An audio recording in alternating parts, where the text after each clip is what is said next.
네, 오늘 본문의 말씀을 가지고 새롭게 되었어요 라는 제목으로 함께 말씀을 나누겠습니다. 한번 따라해 봅시다. 새롭게 되었어요. 우리가 오늘 본문 말씀을 읽었을 때 예수님 안에 있으면 우리는 새로운 사람이 되었다라고 말합니다. 그래서 이제부터는 어떤 사람도 육신을 따라 알지 않기를 원한다라고 얘기합니다. 우리는 사람을 볼 때 그 사람의 이름, 성격, 그 사람이 좋아하는 것, 직업, 혹은 그 사람의 남녀 비율을 통해서 남자인지 여자인지 성별을 보기도 하고 여러 가지 많은 것을 보면서 이 사람은 이럴 것이야, 저럴 것이야. 한동안은 혈액형을 가지고 사람을 판단하는 그런 이야기들이 있었죠. 그래서 A형, B형, O형, AB형은 어떤 성격을 가지고 있고 당신은 O형이니까 아마 이런 사람이 될 거야 이렇게 판단하며 이야기도 했던 적이 있습니다. 그런데 오늘 성경은 우리가 예수님 때문에 예수님이 십자가의 죽으심을 통하여 우리를 새로운 존재로 만들어 주셨기 때문에 이제 우리는 예수님 안에서 서로를 새로운 관점으로 보겠다는 것입니다. 그래서 나와 너 사이에 그리스도가 있고 예수님을 통하여서 그 사람을 보겠다는 것입니다. 한번 따라해 봅시다. 나와 너 사이에 예수님이 계십니다.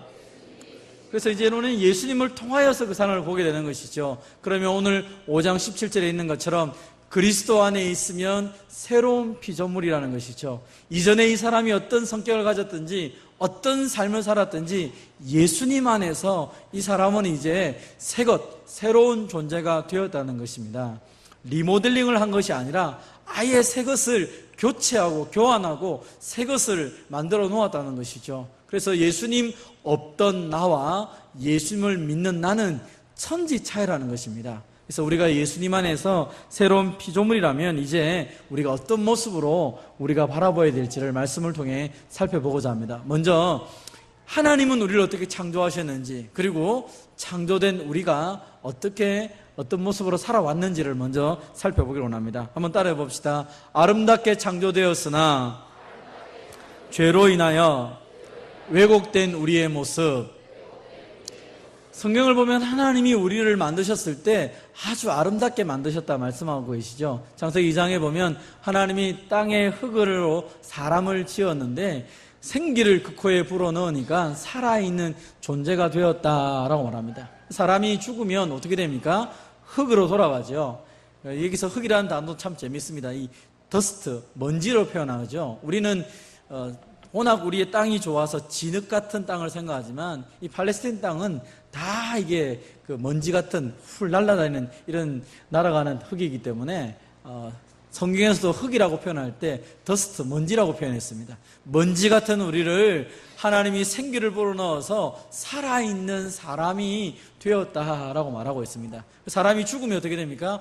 다시 먼지로 돌아가게 되어 있습니다. 그런데 하나님이 우리를 그 먼지를 가지고 생기를 불어넣어서 사람을 만들었는데 그 사람은 하나님의 형상을 따라 만들어졌다는 거죠. 하나님의 형상대로 만들어졌다는 것은 하나님이 가지고 계시는 그 절대적인 그 권세를 우리에게 주신 것을 의미합니다. 그래서 하나님처럼 우리가 온 세상을 다스릴 수 있는 존재로 하나님 만드셨죠. 자기 형상대로 사람을 만드시되 남자와 여자를 만들으셨다는 것입니다. 그래서 사실 우리는 하나님의 형상대로 만들어졌기 때문에 우리의 지정의가 가장 아름다운 모습으로 창조가 되어 있는 것이죠. 그래서 우리가 생각하는 것도 말하는 것도 행동하는 것도 정말 하나님 주신 은혜 가운데 충만하게 살아가게 되는 것이죠. 생명이 있다는 것이 의미하는 게 무엇입니까? 하나님이 하나님의 모양대로 창조했다는 것이 무엇입니까? 한번 따라해 봅시다. 우리는 하나님의 대리자입니다. 우리는 하나님의 대리자로 마치 하나님이 하셨던 것처럼 동물들의 이름을 짓기도 하고 모든 것을 다스리는 존재로 아담과 하와가 만들어졌죠. 하나님의 대리자로서 있었다는 것입니다. 그런데 이 하나님의 대리자로 있었던 사람에게 하나님이 공급하신 게 뭡니까? 그들이 살아갈 수 있는 그 모든 것들을 채워주셨습니다. 먹고 마시고 입고 하여튼 거주하는 모든 부분을 다 책임져 주었다는 것이죠. 가장 중요한 것은 무엇입니까? 하나님과 날마다 교제하는 삶을 살아가게 되었습니다. 그래서 아담과 하와가 에덴 동산에서 하나님과 교제하면서 그렇게 행복하게 살았다는 것이 창세기 1장, 2장의 말씀입니다. 그런데 우리가 아는 것처럼 이렇게 아름답게 만들어졌던 사람이 죄로 인하여서 타락하게 되었습니다. 하나님이 하지 말라고 하는 하나님의 말씀을 거절하기 시작했죠. 하나님의 말씀을 불순종했을 때 하나님에게도 나아가지 못하고 우리가 아는 것처럼 나무 뒤에 숨어있는 존재가 되었습니다. 그리고 너는 나의 뼈 중에 뼈요 살 중에 살이라고 말했던 그 배우자를 향하여서 너 때문에 내 인생이 망했다고 하면서 서로를 비난하게 되었죠. 그래서 하나님과에게도 그리고 다른 사람에게도 거절을 당하는 그런 존재로 살아가게 되어 있습니다. 그래서 죄로 태어난 사람들은 대부분 다 거절감을 가지고 살아갑니다. 나는 누구에게든지 다른 사람이 나를 환영해 줄 거라 생각하기보다는 저 사람이 내가 말하면 혹 거절하지 않을까, 내가 이렇게 말하면 저 사람이 나를 싫어하지 않을까, 거기에 대한 두려움 가운데에 다른 사람하고 교제하는 것을 굉장히 어려워하는 것이죠. 이야기를 잘 못하는 사람들의 특징이 뭡니까? 거절당하기 싫다는 것입니다. 죄된 모습이 남아있기 때문에 그대로 많은 사람들이 거절당한 채 살아가고 있게 됩니다.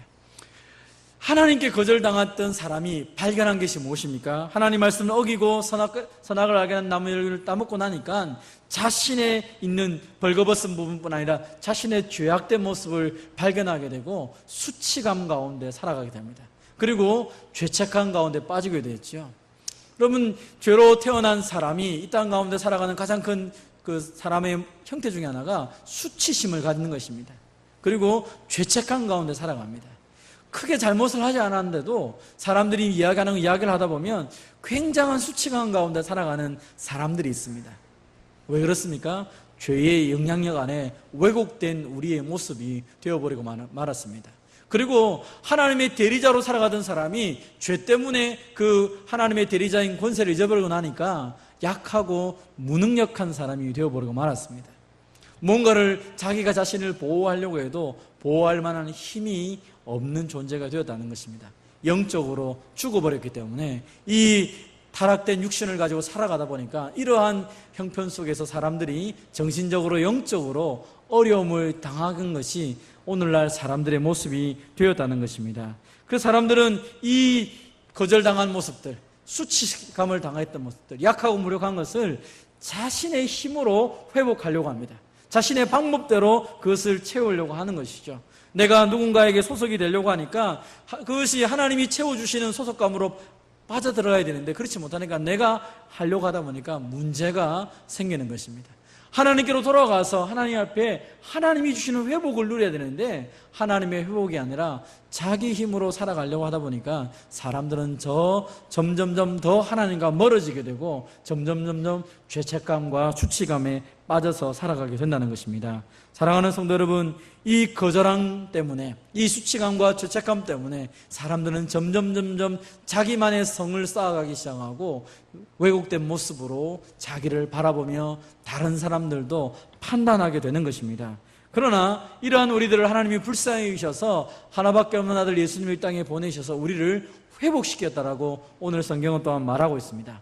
한번 따라해 봅시다. 예수님 안에서 새롭게 회복된 우리, 서로를 향하여 끊임없이 왜곡된 모습으로 바라보고 서로를 향하여 말할 수밖에 없는 우리지만 예수님 안에서 새롭게 회복이 되었다는 것이죠. 우리가 서로를 바라볼 때 거울이나 유리를 보고 서로를 이렇게 비춰보신 적이 여러분 있을 것입니다. 저 사람은 왜 저럴까? 잘못된 거울을 가지고, 잘못된 유리를 가지고 사람을 보다 보면 그렇게 막 왜곡돼 보이죠. 빨간 색지를 붙이면 모든 게 빨갛게 보입니다. 아무리 하얀색 옷을 입고 있다 말을 해도 내가 빨간 그 색지를 가지고 사람을 쳐다보기 시작하면 저 사람은 빨간색밖에 안 보이는 것이죠. 예수님 안에서 우리가 새롭게 됐다는 것은 무엇을 의미합니까? 한번 읽어보겠습니다. 시작. 아담 안에서 모든 사람이 죽은 것 같이 그리스도 안에서 모든 사람이 삶을 얻으리라. 아멘. 아담 때문에 죄로 인하여서 수치감과 거절당함을 당했다면 예수님 안에서 우리는 새로운 소속감을 가지게 되고 새로운 삶의 분명한 아름다운 모습을 살아가게 되었다는 것입니다. 같이 읽어보겠습니다. 시작. 새로운 출생으로 새 생명을 얻었습니다. 예수님 때문에 우리에게 영생이 있고 생명이 있다라고 성경은 여러 번 말씀하고 있습니다. 그래서 이제 죽은 자, 영원히 죽은 자로 스스로 죄책감을 누리거나 수치가며 살아가는 것이 아니라 예수님의 생명을 가진 자로 살아가게 되는 것입니다.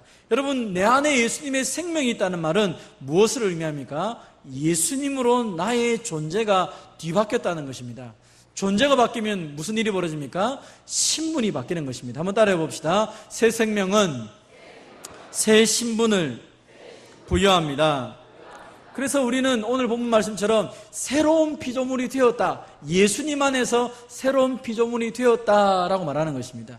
리모델링은 뼈대는 남겨두고 안에 구조만 바꾸는 것을 리모델링이라 말한다면, 새로운 피조물이라는 것은 완전히 헐어버리고 새 것을 딱 지어 놓았다는 것이죠. 예수님 안에 있다, 예수님의 생명이 내 안에 들어왔다라는 말은 고칠 건 고치고 안 고칠 건 안 고치고 이런 게 아니라 나의 존재 자체를 아예 바꿔놓은 것입니다. 우리가 오전에 살펴본 것처럼 하나님이 우리에게 주신 그 구원의 영광스러운 것은 이미 하나님이 예수님 십자가를 통하여서 우리에게 이루어 주신 것이죠. 그래서 어려운 표현이지만 우리가 이 표현을 썼었습니다. 한번 따라해 봅시다. 나는 이제 틀렸네, 지옥 가기는. 이게 우리의 모습이라고 성경에 말하고 있잖아요. 내 생명이 예수님 때문에 천국으로 옮겨졌다고 너무나 분명하고 확실하기 때문에 선언적으로 이미 그 성경에 여러 번 선택적으로 말씀하고 있는 것입니다. 내가 너희를 그의 사랑의 나라로 옮겼다, 사망에서 생명으로 옮겼다 선언을 하시는 것입니다. 내가 새로운 존재가 되어서 새로운 신분으로 바뀐 것이죠. 전에는 죄의 종이었습니다. 이제는 예수님 때문에 하나님의 아들이 되었고 하나님의 딸이 되었습니다. 아예 신분이 바뀌었다는 것입니다. 여러분, 신분이 바뀌게 되면 뭐가 또 바뀝니까? 한번 따라해 봅시다. 새 신분은 새 이름을 부여합니다. 하나님이 우리를 어떻게 부르시고 있는지 영광스러운 여러 가지 단어들이 많이 있지만 그 중에 하나를 여러분에게 소개합니다. 한번 따라해 봅시다. 하나님의 교회, 그리스도 예수 안에서 거룩하여지고 성도라 부르심을 받은 자들,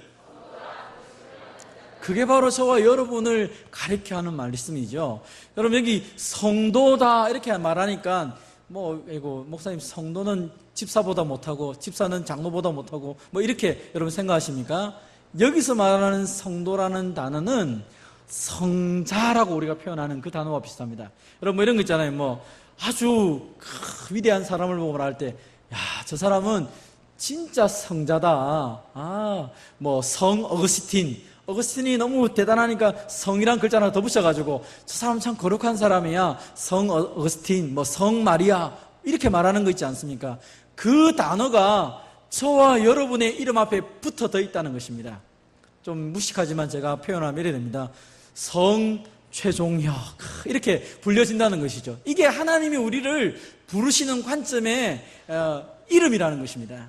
사랑하는 성도 여러분, 한번 여러분 이름 앞에다가 성자를 한번 붙여가지고 한번 해볼까요? 시작. 성 최종혁. 좀 거룩해 보입니까? 옆 사람에게 한번 그렇게 불러주세요. 당신은 성자이시군요. 시작. 이게 성경에서 우리에게 하시는 말씀이에요. 하나님의 교회, 성도, 거룩한 무리라고 말할 때에 이 거룩한 무리라는 단어는요, 사람들이 말하는 성자라는 단어와 똑같은 단어입니다.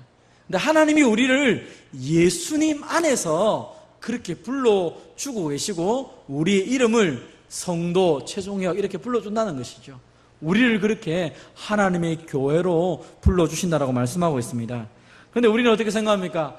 목사님, 그 말은 틀린 말은 아닌데 우리는 죄를 짓지 않습니까? 예, 사탄도 우리를 공략할 때 있습니다. 네가 성도면서 무슨 죄를 지느냐? 어떤 이단이 우리에게 말했죠. 네가 죄를 짓는데 어떻게 의인이 될 수 있느냐? 그런데 모르는 것이 하나 있습니다. 죄를 짓는 의인이 있을 수가 없죠, 세상 가운데는. 그런데 예수님 안에서는 가능한 것입니다. 읽어보겠습니다. 시작. 우리는 때때로 죄를 짓는 성도입니다. 하나님은 우리를 죄인이라고 부르지 않습니다. 하나님은 우리를 성도라고 부르십니다. 여러분, 이것이 오늘 성경에서 우리에게 변화된 새로운 이름이라고 말하고 있는 것입니다. 수많은 이름 가운데 중에 하나, 당신은 성도입니다. 하나님, 저 죄를 짓고요, 형편없는데요. 그래, 죄 짓는 성도라고. 맞지 않지 않습니까? 그래, 맞지 않지만 예수님 안에서는 가능해 라고 말하는 것입니다. 예수님 안에서는 사람들이 볼 때는 죄 짓고 연약한 우리의 모습, 그래서 스스로 생각하면 수치심 가운데 있고 죄책감에 빠질 수밖에 없는 우리지만, 예수님이 십자가에 대신 죽으심을 통하여 우리의 그 모든 부분을 해결해 주셨다라고 말씀하시고, 그 약속을 붙잡고 우리에게 살아가도록 우리에게 성령님을 선물로 주신 줄 믿으시기를 바랍니다. 그래서 우리는 더 이상 죄인입니다, 하나님 앞에 나가서 기도할 때는 죄인입니다 말을 합니다. 그러나 세상을 앞에 나갈 때는 내가 죄인이지만, 부족하지만 예수 그리스도 때문에 내가 성도로 이 세상 가운데 서 있는다, 하나님의 교회로 내가 너희들 앞에 쓴다라고 말하면서 하나님의 교회답게, 성도답게 세상 가운데 나가야 되는 것입니다. 여러분, 우리가 죄를 지으면 어떻게 됩니까? 그렇게 되면, 물론 죄를 짓게 되면 문제가 생기게 되죠. 어떤 문제가 생깁니까? 우리의 신분이 확 깨어져서 이제 지옥 가는 인생이 됩니까? 그런 것은 아닙니다. 같이 한번 읽어보겠습니다. 시작. 예수님 안에서 하나님과 우리와의 관계는 영원히 맺어진 관계입니다. 여러분, 그렇다면 죄를 지으면 어떻게 됩니까? 관계는 끊어지지 않습니다. 문제는 관계가 서먹서먹해집니다. 그럼 우리가 부부관계도 그렇고 자녀들과의 관계도 그렇지 않습니까? 서로에게 속이는 것이 하나 두 개씩 늘어나기 시작하고 잘못을 했는데 해결을 보지 않습니다. 그러면 어떻게 됩니까? 관계가 서먹서먹해지죠. 눈을 쳐다보고 이야기를 합니까? 눈을 쳐다보지 않고 이야기하기 시작합니다. 혹 여러분 가운데에서 여러분 가족들이 여러분 눈을 쳐다보고 이야기하지 않으면 속이는 것이 있을 확률이 높습니다. 속이면 눈을 쳐다보고 얘기를 못 하거든요. 그러니까 하나님과 관계가 서먹서먹해집니다. 말은 잘하는데 속에 있는 이야기가 안 나오기 시작하는 것이죠. 서먹서먹해지니까요. 그래서 하나님 우리에게 하라고 하신 것이 무엇입니까? 예수님의 이름으로 회개하라고 하신 것입니다. 내 안에 하나님과 막히는 것이 생길 때 관계는 끊어지지 않지만 하나님 앞에 마음껏 내가 나아가지 못하고 하나님이 주시고자 하시는 그 모든 은혜를 마음껏 누리지 못하기 때문에 더러운 죄악들을 회개하면서 하나님과 날마다 소통하며 교제하는 아름다운 삶을 살아가라고 우리에게 말씀하시는 것입니다. 오늘 저와 여러분이 하나님과 온전한 관계를 맺음을 통하여 날마다 하나님 주신 은혜를 마음껏 누리는 저와 여러분 되시기를 바랍니다. 우리 같이 마지막으로 읽겠습니다. 시작. 내가 확신하노니 사망이나 생명이나 천사들이나 권세자들이나 현재일이나 장래일이나 능력이나 높음이나 깊음이나 다른 어떤 피조물이라도 우리를 우리 주 그리스도 예수 안에 있는 하나님의 사랑에서 끊을 수 없으리라. 아멘. 이 확신 가지시고 내가 예수님 안에서 새롭게 된 것처럼 사랑하는 형제자매들도 예수님 안에서 새롭게 된 줄 알고 사랑하며 섬기며 존중하며 살아가는 저와 여러분 되시기를 주님의 이름으로 축원드립니다.